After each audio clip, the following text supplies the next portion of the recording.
Hello friends, మీరు ఎవరైనా ఎప్పుడైనా ఈ టెంపుల్ని విజిట్ చేస్తున్నారా? విజిట్ చేసి ఉండుంటే నాకైతే కామెంట్ చేసి చెప్పేయండి. ఈ టెంపుల్ ఎక్కడ అని అనుకుంటున్నారా? ఇంకెక్కడండి, తుళ్ళూరుపేట టెంపుల్ అనమాట. ఈ టెంపుల్ ఎక్కడ ఉంది అని అనుకుంటున్నారా? ఆంధ్రాకి తమిళనాడుకి బార్డర్ మధ్యలో మన ఆంధ్రాలోనే ఉన్నదండి. అమ్మవారి ఫేమస్ ఏంటి అని అంటే, అమ్మవారికి అయితే తలుపులు అయితే ఉండవండి. అవునండి, ఒకరోజు నైట్ అమ్మవారు స్వయంగా కల్లోకి వచ్చి, ఆ ఊరు పెద్ద కల్లోకి వచ్చి చెప్పిందంటండి, నాకు తలుపులు అయితే పెట్టొద్దని చెప్పేసేసి. అయితే ఆ రోజు తలుపులు ఏవైతే ఉన్నాయో అవి ఈ చెట్టు దగ్గర పెట్టినప్పుడు ఆ చెట్టు లోపలికి ఆ తలుపులు ఐక్యమైపోయినాయి అంటండి. అప్పటి నుంచి కూడా అమ్మవారికి అయితే తలుపులు లేవన్నమాట. చూస్తున్నారు కదా ఫ్రెండ్స్, ఈ చెట్టు అయితే ఎంత ఇదిగా ఉన్నదో అంటే ఎలా వర్ణించలేము. బట్ ఆ విధంగా అయితే ఉన్నది చెట్టు అయితే. ఇక్కడంతా కూడా నాగమ్మవారికి సంబంధించినవన్నీ ఉన్నాయండి.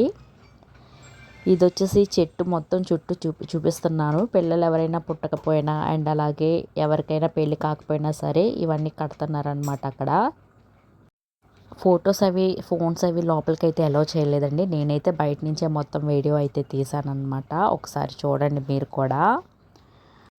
అమ్మవారు అయితే చూడడానికి చాలా బాగున్నారండి. ఇంక ఫ్రంట్కి వెళ్ళిన తర్వాత మీకు చూపిస్తాను. అక్కడ చీరలు అవన్నీ కూడా అమ్ముతున్నారనమాట. చాలా ప్రశాంతమైన వాతావరణంతో అమ్మవారి టెంపుల్ అయితే చాలా అద్భుతంగా అనిపించిందండి.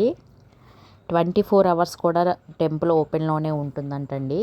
అండ్ ఎవరైనా సరే విజిట్ చేయాలనుకుంటే వెళ్ళి విజిట్ చేయండి. చాలా బాగుందండి. టెంపుల్ అయితే చూపిస్తున్నాను కదండి, ఇదంతా కూడా బయట అనమాట. ఇది వచ్చేసి వైట్ కలర్లో ఉన్నది టెంపుల్ అండి. మీకు చూపిస్తాను. ఇక్కడ చూడొచ్చు, ఇంకో చూపిస్తున్నాను కదండి, అదే అనమాట టెంపుల్ అయితే. కానీ అమ్మవారు అయితే కిందకు ఉంటుందండి. అమ్మవారికి అయితే తలుపులు లేవన్నమాట. నిజంగా అదే టెంపుల్ అండి లోపల.